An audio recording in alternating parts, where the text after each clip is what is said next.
Welcome to Pindar Poetry. We hope you learned something new. You're signed in, now go straight to your Google account's privacy checkup to begin. Once there, prioritize account verification so you can change settings immediately. You'll see concise toggles for web and app activity, location, and ad personalization. Toggle what you don't want.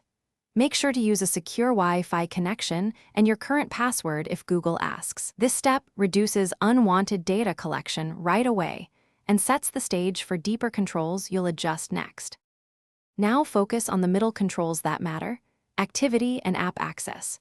You can pause web and app activity and location history to stop future logging, or set auto-delete to 3/18/36 months depending on your preference. Next, inspect third-party apps under Security, revoke access for anything you don't recognize.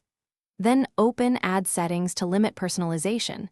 Turning it off reduces targeted ads. These actions limit built-up data and prevent new data from being collected without losing essential account functions. Finish by running Google's security checkup to confirm recovery email, phone, and connected devices are correct. Once done, export a copy of your data with Takeout if you want a backup before deleting anything.